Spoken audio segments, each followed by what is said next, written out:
un obstacle pour qu'elles ne soient pas sauvées. Ils vont être atteints par l'évangile.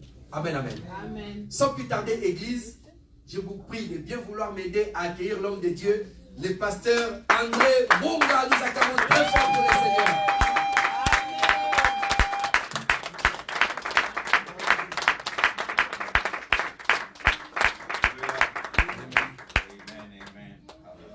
Amen.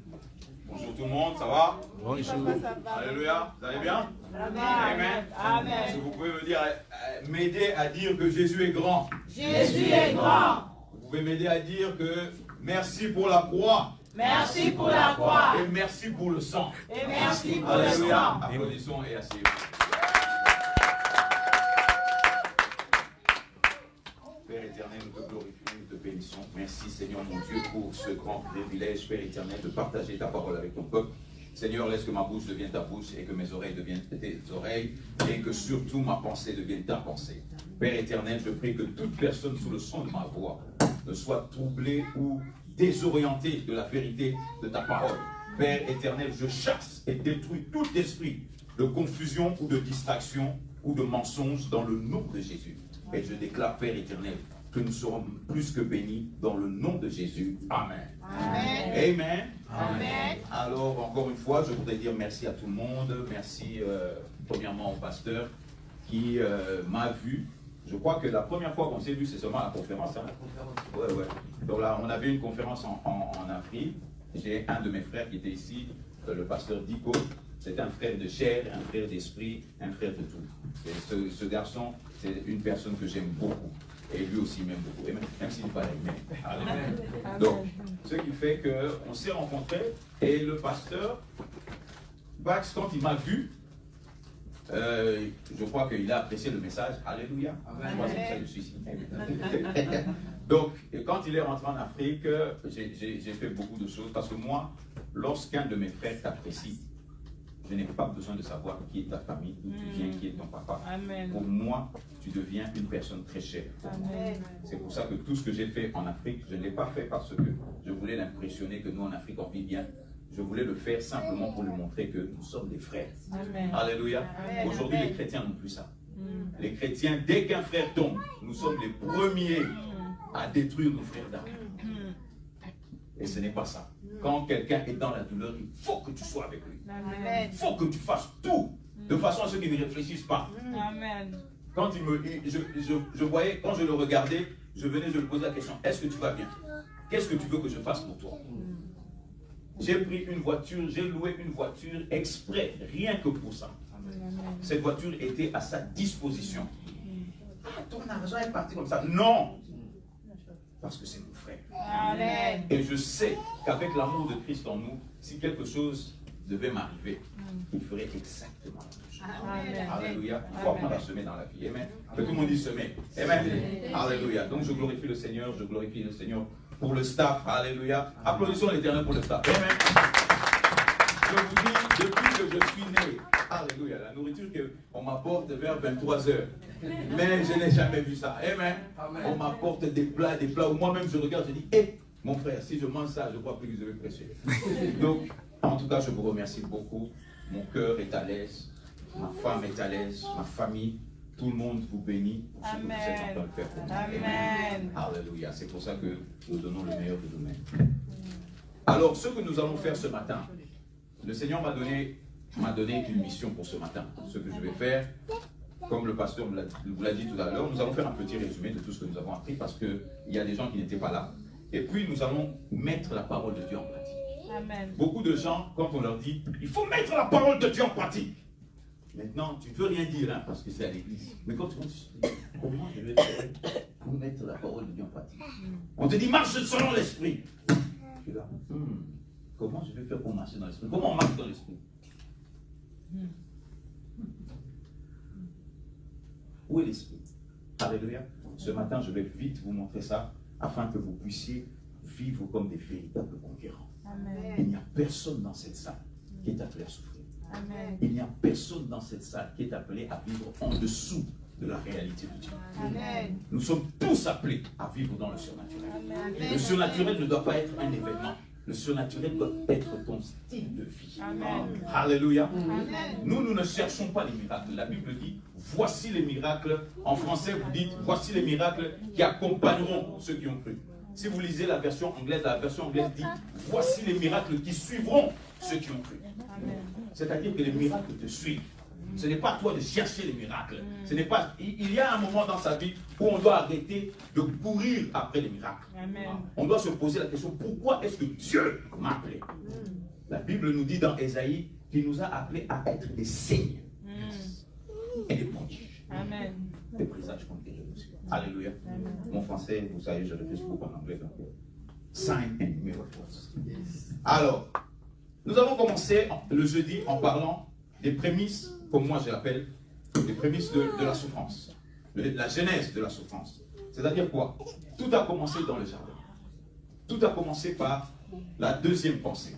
Tout a commencé par donner son oreille à quelqu'un qui ne connaît pas Dieu. Alléluia. Écoutez-moi bien, parce que c'est très actuel pour votre vie d'aujourd'hui. Lorsque vous donnez votre oreille, la Bible dit que heureux celui qui ne vit pas selon les conseils des méchants. Amen. Alléluia. Amen. Je sais qu'il y a beaucoup de livres, on vous montre, non, il faut être fort, il faut être courageux. On écrit par un monsieur comme ça qui ne connaît même pas Jésus, qui n'a même jamais cité le nom de Jésus dans sa vie. Et quand on vous dit que ce livre-là, il est numéro 1 partout, allez vous aussi, vous allez vous acheter. Mais cet homme-là, il le fait pour son argent. Mais Jésus-Christ l'a fait pour ça. Amen. Amen. Tout ce qui fait que l'un des livres qui devrait se retrouver dans chaque pièce de votre maison, c'est ce qu'on appelle la Bible. Amen. Alléluia. Chez moi, il y a des Bibles partout. Et quand je vais aux toilettes, c'est compliqué. C'est compliqué parce que ma femme m'appelle après 2 heures. Qu'est-ce que tu fais là-bas? Parce que quand je rentre là-bas, c'est un véritable temps de méditation. Je passe mon temps à lire la parole de Dieu, à confesser la parole de Dieu. Si vous rentrez chez moi, dans ma salle de bain, vous allez voir que sur les murs, j'ai mis des confessions.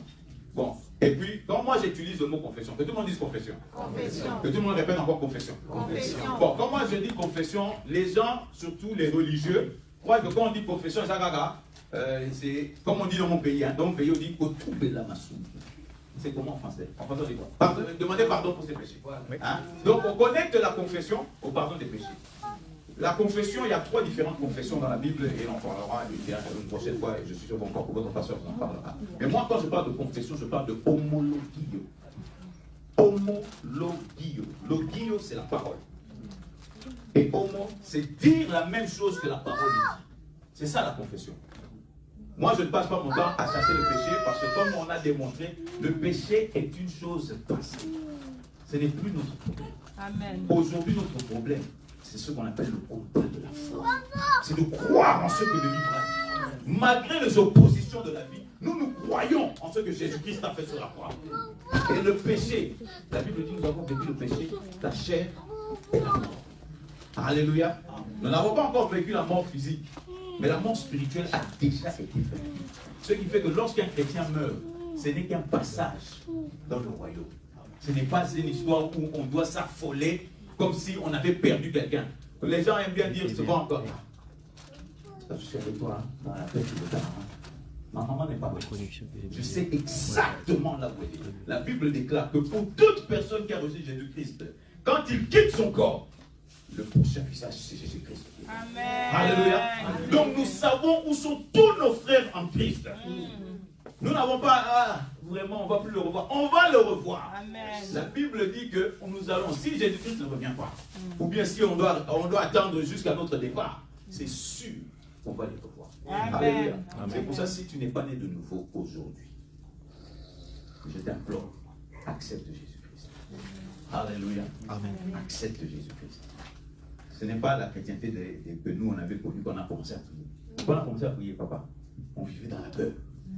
Alléluia. On nous faisait croire que non, si tu sais quelque chose que Christ n'aime pas, il va te...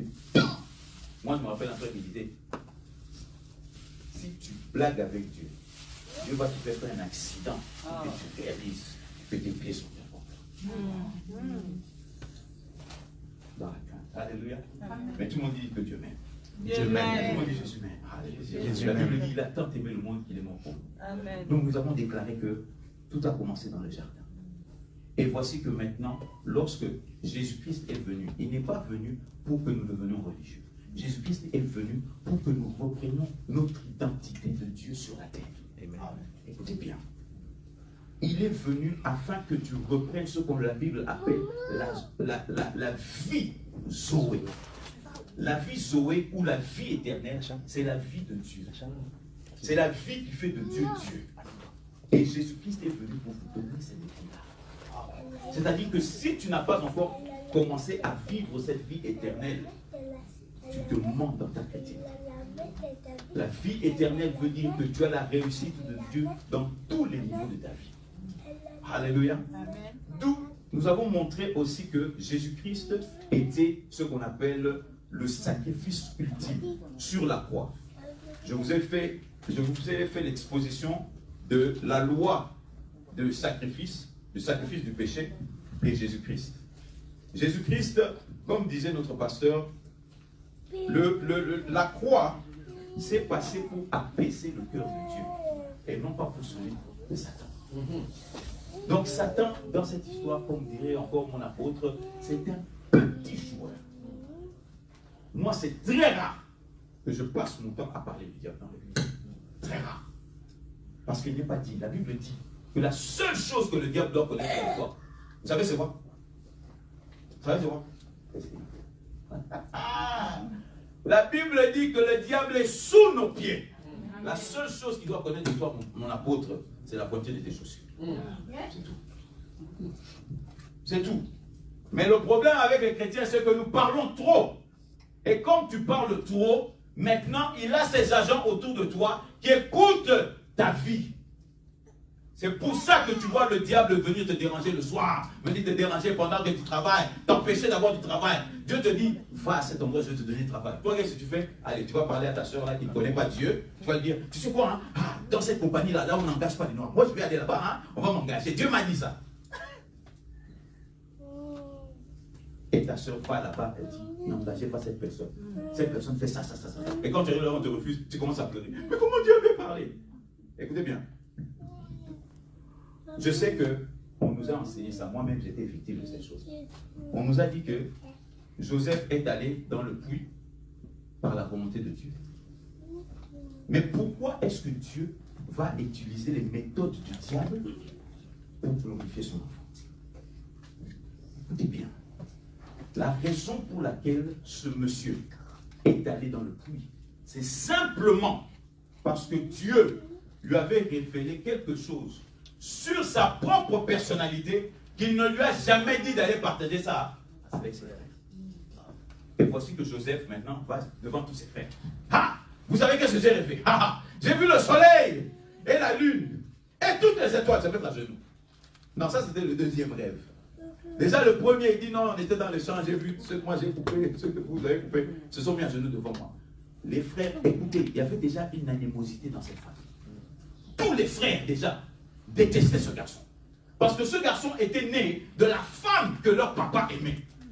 Et leur papa démontrait devant eux que je n'aime pas vos mamans. Ce qui fait que ces petits-là avaient déjà la haine pour Jésus. Et ce petit, qu'est-ce qu'il se permet de faire? Ça va vous étonner, hein? Mais Joseph c'était un orgueilleux. La Bible dit que son père lui a fait d'abord la tunique à plusieurs couleurs. Et les autres n'avaient pas. Et il se pavanait devant lui. Les gens regardent son enfant. Attends. Et puis il vient encore, il dit non. J'ai vu. Le lendemain, il vient, il dit même la lune et le soleil. Le papa lui-même, comme il a vu que la tension était montée, il a dit oh, qu'est-ce que tu es en train de dire? Mais c'était son fils bien-aimé. Voici que, à cause de ça, le cœur de ses frères ont dit on va le tuer. Cette fois-ci, on va le tuer. Ce n'est pas Dieu qui a mis les désirs de tuer quelqu'un. La Bible dit que le diable est meurtrier dès le commencement. Ce qui fait que ce désir de vouloir tuer Joseph ne venait pas de Dieu. Et il s'est retrouvé dans le puits. Amen. Amen. Alléluia. Où il y a certaines choses que tu vis dans ta vie, non pas parce que Dieu le veut, mais simplement parce que tu parles. Alléluia. Il y a des choses que Dieu te révèle spécialement pour toi. Assieds-toi, vis-les, glorifie Dieu. Et au moment de témoigner, Dieu te permettra d'ouvrir ta bouche. Alléluia. Alors, quand nous avons parlé de tout ça, nous avons démontré comment Dieu maintenant a pris les péchés du monde entier, les a mis sur l'Esprit de Jésus. Et l'Esprit de Jésus est allé maintenant dans les lieux de la mort. La Bible dit que tu l'as emmené dans... Donc, il a fait son... Attends, prenons Ésaïe. Je vais vite lire ça. Excusez-moi parce que certains versets apparaissent toujours dans ma mémoire en anglais. Donc, il faut que je les lise en français. Ésaïe 53 au verset 9. Il dit ceci. Il dit, et on lui donna son sépulcre avec les méchants. Que tout le monde dise avec les méchants. Avec les méchants. Alléluia. Mais il a été avec le riche. Que tout le monde dise le riche. Les riches. Que tout le monde répète encore, il a été avec le riche. Il a été avec les riches. Maintenant la Bible dit, il a été avec le riche dans sa mort. Maintenant la question qu'il faut se poser, le riche c'était qui? Parce que les gens croient maintenant que comme Jésus était avec le riche dans sa mort, donc la richesse c'est mauvais. J'ai étudié, j'ai cherché, j'ai prié. Et Dieu m'a montré c'était qui le riche. Vous savez c'est qui le riche qui est là?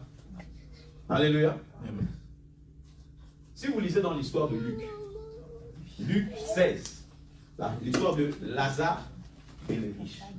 Alléluia. Voici que lorsque Lazare est mort, la Bible dit qu'il est allé au paradis, le sein d'Abraham, et que le riche s'est retrouvé en enfer. C'est ce riche dont il parle. Et il a été dans sa mort avec les riches. C'est-à-dire que Dieu, Jésus-Christ s'est retrouvé dans le lieu des morts mauvais. Des morts, des gens qui sont morts sans Dieu. Et c'est le troisième jour que Dieu l'a fait sortir. Amen.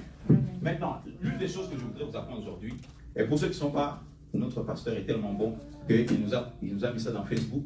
Donc allez me suivre sur Facebook. Alléluia, pour ceux qui n'étaient pas là jeudi et samedi. Amen. Mais aujourd'hui, je vais vous montrer quelque chose dans votre libération que Christ a fait, que vous devez absolument reprendre. La Bible dit qu'elle vit que le fruit était bon et elle en mangea. La première chose que le péché a affecté dans ta vie et qui a détruit tout le reste, c'est ta langue. Alléluia. Quand tu manges, le fruit bon, hein? À moins que tu n'aies pas de langue. La langue. Maintenant, Proverbe 18, je veux que vous regardiez ça avec vos yeux. Proverbe 18, 21 nous dit ceci. Il nous dit que la vie et la mort se trouvent sous le pouvoir de la langue. Maintenant, quand la Bible dit que maintenant l'homme est devenu comme nous dans la connaissance du bien et du mal, comprenez bien que lorsqu'Adam a été créé, Adam avait la capacité de créer le bien. Il avait c'est-à-dire que la Bible dit que Dieu les bénit et leur dit. Il les bénit et il dit. En ce qui concerne les animaux, la Bible dit qu'il est béni en disant. Ça c'est Genèse 1:12.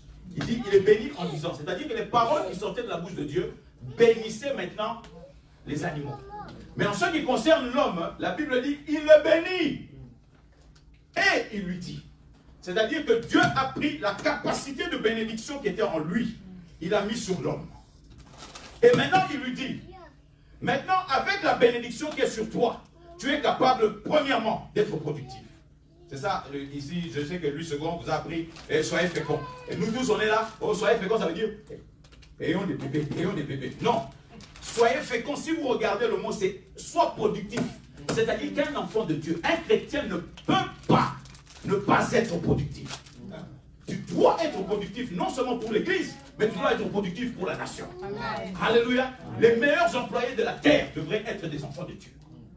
Alléluia. Amen. Et puis maintenant, après ça, il lui dit, avec cette capacité de la bénédiction, maintenant, multiplie-toi. Je sais que beaucoup de gens croient, quand on parle de mariage, on dit, oh, 1 plus 1 est égal à 1. Mais depuis que la terre est terre, 1 plus 1 a toujours été égal à 2. Et Dieu, c'est le maître des mathématiques. Sans Dieu, les mathématiques n'existent pas. Donc je ne crois pas que Dieu est fou. Mais moi, je crois, parce qu'il a dit, multipliez-vous. Que le mariage, ce n'est pas une addition, mais c'est une multiplication. C'est-à-dire que tu as deux entités qui sont pleines, qui sont formées, qui sont complètes, qui se mettent ensemble et qui deviennent une entité. Les deux deviendront une main. Est-ce que vous comprenez ça? C'est-à-dire que maintenant, le mariage, quand tu te maries, l'objectif de Dieu, c'est quoi? C'est que ta femme, si elle avait un business avant que tu l'épouses, quand tu l'épouses, elle en aura 20. Amen.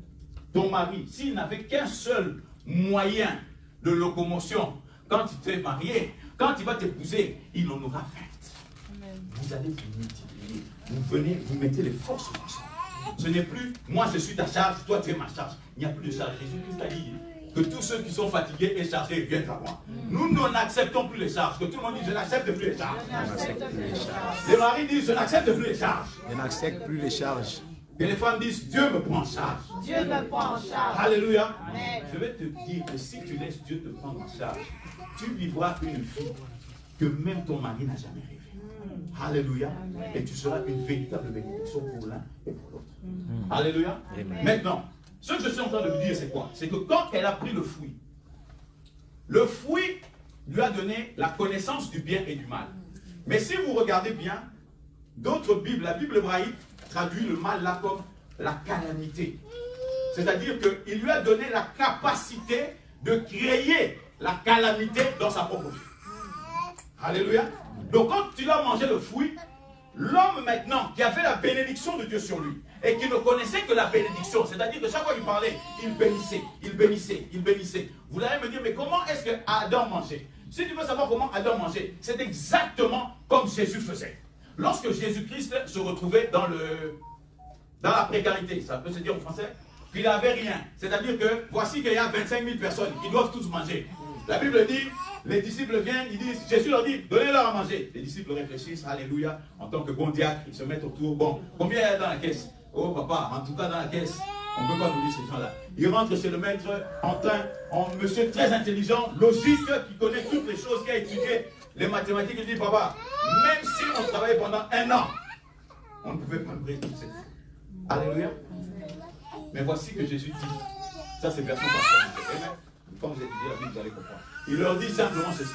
Il leur dit, le peu chez moi, c'est plus qu'assez. Et Philippe qui a été, je crois que c'est Philippe. Non, c'est André. C'est André le pasteur. Il est venu, il a dit, il y a un petit ici. Il a essayé de faire un peu monter la foi. Il a dit, il y a un petit ici. Il n'a que 2 pains et 3 poissons. Mais qu'est-ce que cela est? Là, tu vois comment le diable agit. Tu essaies d'augmenter ta foi et le diable emmène la deuxième pensée. Il dit, mais qu'est-ce que cela est? Devant une si grande foule, Jésus dit, non, emmène-moi ça. Emmène-moi ça. On lui donne maintenant le pain. La Bible dit, selon Marc, il prit le pain et il le bénit. Il le brisa en deux.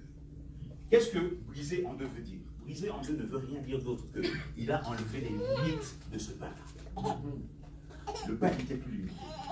Maintenant, le pain, la bénédiction, c'est quoi? Quand vous utilisez, comme le disait mon frère, il y a la loi de la première mention dans la Bible. Quand vous voyez quelque chose qui est mentionné la première fois dans la Bible, suivez et vous allez voir que c'est la définition du mot lui-même. La bénédiction, chaque fois que Dieu a parlé de la bénédiction, tu regardes dans Genèse, quand il a parlé à Adam, il a dit, fécond, multiplie, assujetti, remplis la terre. Et puis après, quand le monsieur a déconné, il a repris, il a essayé de créer l'alliance avec Noé. Qu'est-ce qu'il a dit? Fécond, multiplie, assujetti. Ce qui fait que la bénédiction, c'est la capacité de se produire, de devenir productif, la capacité de multiplier et la capacité surtout d'assujettir et de remplir. C'est pour ça que la Bible dit dans Proverbe 10, verset 22, c'est la bénédiction de l'Éternel qui enrichit et elle n'est suivie d'aucun chagrin. Amen. Si vous étudiez bien ce mot-là, aucun chagrin, ça veut dire que aucun travail pénible ne peut ajouter à la bénédiction de Dieu. Amen. Alléluia. Amen. Et moi, j'appelle la bénédiction la réussite sans sueur. Amen. Alléluia. Pendant que toi, tu trimes au travail, moi, je suis là. Alléluia. Merci, Jésus. Alléluia. Merci pour la bénédiction. Et Dieu, maintenant, tourne ce monde. Alléluia. Amen. Amen. Maintenant, quand le fruit lui a donné la capacité de créer la calamité, ça a pris 900 ans à Adam d'apprendre comment mourir. Parce que Adam ne savait pas comment mourir. Il a fallu que le diable utilise sa langue pour dire des choses négatives contre sa propre personne, pour qu'il meure. Ce qui fait qu'aujourd'hui, même la science ne peut pas vous expliquer comment ça se fait que l'être humain meurt. C'est pas ça. C'est pas pourquoi. Mais la raison pour laquelle c'est psaume, c'est Proverbe plutôt 18, 21. La vie et la mort se trouvent là. Donc ce qui est là, j'ai connu beaucoup de gens qui étaient tout le temps là. Ah, moi je vais mourir à 30 ans. Moi je vais mourir à 30 ans. Alléluia. Et à 30 ans, il est mort. Oh, cet enfant n'est pas intelligent. Cet enfant n'est pas intelligent. Et quand il doute, ah, je l'avais dit. Et tu es fier de prophétiser l'échec de ton enfant. Alléluia. Apprenons à utiliser la langue pour bénir. Amen. Alléluia. Maintenant, Jésus-Christ, dans sa mort, la première chose qu'il a fait, c'est vous remettre votre autorité et le contrôle de votre langue. Si vous lisez maintenant dans Jacques, prenons Jacques et puis nous allons commencer à confesser, homologuer. Nous allons dire ce que la parole dit de nous. Et nous allons vivre ça dans le nom de Jésus-Christ de Nazareth. Amen. Alléluia. Maintenant, regardez, Jacques 3.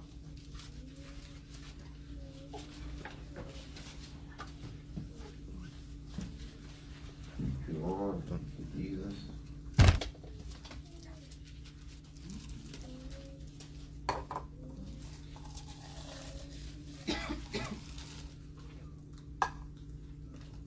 Il dit, au verset 10, il dit ceci. De la même bouche procède la bénédiction et la malédiction.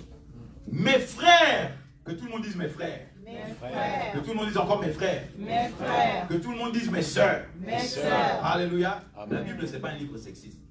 Dieu, quand il a créé Adam, dans Adam se trouvait Ève. Et si vous lisez bien votre Bible, vous allez voir que ce n'est pas Dieu qui a appelé Ève, Ève. C'est Adam qui a appelé Ève, Ève. Mais Dieu les a appelés tous les deux, mâle et femelle, les a appelés Adam. Donc quand Dieu parle des hommes, comprenez que nous sommes là-dedans. Que les femmes aussi sont là-dedans. Amen. C'est un signe de maturité, ce n'est pas un signe de sexisme. Alléluia. D'où il dit la malédiction, la bénédiction et la malédiction, mes frères, il ne devrait pas être ainsi. C'est-à-dire que la malédiction et la bénédiction procèdent de votre bouche. Alléluia. Que tout le monde dise ma bouche. Ma bouche. Que tout le monde répète encore ma bouche. Ma bouche. Alléluia. C'est ta bouche. La Bible dit dans Hébreux 3, verset 1, la Bible dit que Jésus-Christ est le souverain sacrificateur de notre confession. C'est-à-dire, il est le souverain sacrificateur de ceux qui sortent de ta bouche. D'où tu ne peux pas te permettre de dire du n'importe quoi. Et surtout, encore moins, de détruire toi-même avec ce que tu dis. Alléluia. Amen. D'où ce que nous allons faire maintenant. Je vais faire avec vous des confessions. Nous allons répéter différentes écritures. Mais je veux que vous compreniez. Pour que la parole de Dieu fonctionne dans ta vie, tu dois faire ceci. La première des choses, tu dois croire. Que tout le monde dise croire. Croire. Que tout le monde dise croire. Croire. Alléluia. Mais la Bible dit que la foi sans les œuvres, elle est morte. C'est-à-dire que tu peux rester 20 ans à l'église. Si tu crois et que tu n'agis pas sur ce que tu crois, tu ne verras rien. Alléluia. Vous avez entendu ça? J'ai dit tu ne verras rien. Maintenant. Donc tu arrives à croire. Premièrement, c'est croire. Que tout le monde dise croire. Croire. Deuxièmement, maintenant, c'est ce qu'on appelle l'action. Que tout le monde dise l'action. L'action. Il faut... Donc la Bible dit ceci. La foi est une ferme assurance des choses que l'on aime. Des choses que l'on espère. Et une démonstration des choses qu'on ne voit pas. C'est-à-dire que ma foi n'est pas ma croyance. Ma foi est la démonstration de ma croyance. Parce que je crois que Jésus-Christ est Seigneur. Je suis prêt maintenant à prendre l'avion, quitter mon pays et à venir en France et passer 3 jours avec vous. Parce que je crois que Jésus-Christ est Seigneur. Est-ce que vous comprenez ça? C'est-à-dire que ma foi a une action. La Bible me dit que la première chose qu'on appelle une action dans la parole, premièrement, c'est ta bouche. Ce que tu crois doit sortir de ta bouche. Amen. Alléluia. Hier, nous avons prié pour une sœur. Je la regardais, et puis je vois que la sœur n'avait pas encore compris. On a prié pour elle. Mais la femme dit, je crois que Dieu va me guérir. Je dis non. tu es guéri. Non, je sais que Dieu va me guérir. Non. Le diable veut vous garder dans le futur. Mais la Bible nous dit dans 1 Pierre 2, 24, la Bible dit que par ces meurtrissures, vous avez été guéris. Amen. Et si j'ai été guéri, c'est-à-dire que je suis guéri et que je serai guéri à tout moment. Est-ce que vous comprenez ça? Amen. Ce que mon corps me dit n'a rien à voir avec ce que la parole déclare. Mais moi, comme je suis un homme de foi, je dois déclarer ce que Dieu a dit. Amen. Même si mon corps est faible, il n'y a plus une seule force dedans de moi, et qu'on me dit à l'hôpital, il n'y a plus de sang dans ton corps, tu vas bientôt mourir. Moi, je leur dis que ma Bible me déclare que Dieu va me donner une longue vie. Je vivrai longtemps sur cette terre, et je partirai lorsque moi je vais partir. Amen. Amen. Ça, c'est autre chose. On viendra en parler de ça la prochaine fois. C'est toi qui décides du mois où tu dois partir. Amen. Parce que la vie et la mort se trouvent où ça? Au pouvoir de la langue. Alléluia. Amen. C'est toi qui décides. Le docteur ne peut pas décider pour toi, tu dois partir. Donc, ce qui fait que maintenant, nous devons absolument croire en la parole de Dieu. Premièrement, tu crois. Deuxièmement, tu confesses ce que tu crois. Tu dois le dire. Alléluia. Amen. Et troisièmement, tu dois vivre comme si cela s'était déjà passé. Amen. Alléluia. Amen. Comme disait le pasteur, il faut sortir, il faut changer. Si tu mettais 5 cm, tu mets 10. Pourquoi? Parce que tu es déjà riche. Amen. Tu es déjà guéri. Tu as déjà la bénédiction. Amen. Tu n'es pas en train de chercher la bénédiction, tu l'as sur toi. Nous, ce que nous faisons, c'est simplement te révéler ce qui est devant toi. Toi, tu ne vois pas ces choses-là. Nous, nous sommes là pour te dire que ta bénédiction a déjà été faite. La Bible dit dans Éphésiens 1, verset 3, gloire soit mon Dieu, notre Père, le Père de notre Seigneur Jésus-Christ, qui nous a bénis de toutes les bénédictions célestes. Il n'y a pas une bénédiction aujourd'hui que Jésus-Christ a oublié de te donner. Amen. Alléluia. Amen. Alors je voudrais que maintenant, nous puissions nous lever, nous allons le faire debout. Alléluia. Amen. Et je veux maintenant que vous soyez très sérieux. Que tout le monde dise très sérieux. Très sérieux. Alléluia. Amen. C'est une histoire de vie ou de mort. Tu dois comprendre que le diable n'est pas là pour blaguer avec toi. Le diable, comme je l'ai toujours dit, le diable n'est pas ton papa, il n'est pas ta maman, et il est encore moins ton oncle. Amen. Donc tu ne lui dois aucun respect. La Bible dit que je vous donne l'autorité de marcher sur toutes ses œuvres. Toutes ses œuvres. Alléluia. Le diable est sous nos pieds. Il ne peut pas se permettre de nous garder malades. Il ne peut pas se permettre de nous garder pauvres. Il ne peut encore moins nous garder d'être improductifs dans la vie. Alléluia. Si tu n'as pas encore ouvert de business et que tu as un business dans ton cœur, prépare-toi car après cette prière, commence tes plans. Commence tes plans. Choisis maintenant d'être à l'attaque et non pas à la défensive. Choisis maintenant de vivre et non pas de survivre. Alléluia. Maintenant que tout le monde d'abord dise merci Jésus. Merci Jésus. Répétez encore merci Jésus. Merci Jésus. Maintenant que tout le monde répète après moi. Je règne dans la vie par Jésus-Christ. Je règne dans la vie par Jésus-Christ. Répétez encore comme si vous aviez déjeuné ce matin. Je règne dans la vie par Jésus-Christ. Je règne dans la vie par Jésus-Christ. Je ne regarde pas à ce qui est visible, Je ne regarde pas à ce qui est visible, mais les promesses de Dieu qui sont invisibles. mais les promesses de Dieu qui sont invisibles. Je marche par la foi Je marche par la et foi non par la vue. et non par la vue. Je détruis Je détruis tout raisonnement, tout raisonnement, toute auteur toute odeur qui s'élève qui s'élève contre la connaissance de contre la Dieu. connaissance de Dieu. Je suis la justice de Je Dieu. suis la justice de Dieu. Je suis la justice de Dieu. Je suis la justice de Je Dieu. suis enraciné Je suis enraciné et fondé et fondé dans l'amour. dans l'amour. Parce que Christ Parce que Christ habite en moi. habite en moi. Je suis l'ouvrage de Dieu. Je suis l'ouvrage de Dieu, Créé en Christ Jésus créé en Christ Jésus, pour de bonnes œuvres. pour de bonnes œuvres Que Dieu lui-même que Dieu lui-même a préparé d'avance pour a moi. préparé d'avance pour moi. Je suis un participant Je suis un participant de la nature divine de de la Dieu. nature divine de Dieu. Je suis transformé Je suis transformé par le renouvellement par le de renouvellement mon entendement de mon entendement afin de discerner afin de discerner Quelle est la volonté de Dieu? Ce qui est bon, agréable et parfait. Je suis guéri par les meurtrissures de Jésus. Je suis guéri par les meurtrissures de Jésus. Je suis plus que vainqueur. Je suis le sel de la terre. Je suis la lumière du monde. Je suis complet en Christ. Je suis fort dans le Seigneur. Et par sa force toute puissante. Je prends par-dessus tout le bouclier de la foi. Avec lequel j'éteins toutes les flèches enflammées du diable. Je prie mes désirs et les reçois par la foi. Je prie mes désirs et les reçois par la foi. Je suis comme un arbre planté près d'un cours d'eau. Et tout ce que je fais prospère. Dieu est avec moi comme il était avec Moïse. D'où nul ne tiendra devant moi toute ma vie. Il ne me délaissera pas et il ne m'abandonnera pas. Je suis le temple du Saint-Esprit. Je suis le temple du Saint-Esprit. J'ai reçu les plus grandes, les plus précieuses promesses de Dieu, afin que par elles, je devienne un participant de la nature divine de Dieu, en échappant à la corruption qui existe dans ce monde par la convoitise. Je suis conduit par l'Esprit de Dieu, d'où je suis un fils de Dieu.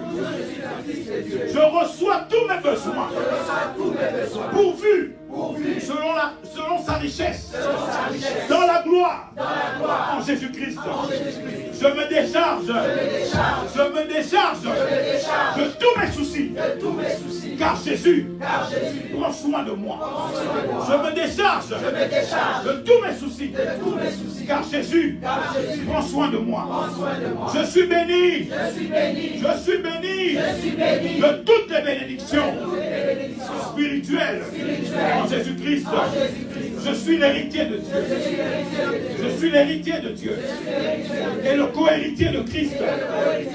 J'abonde et surabonde en amour envers tous.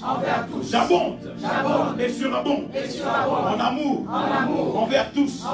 Ma vie est une véritable publication des louanges de Dieu. Au nom de Jésus. Amen.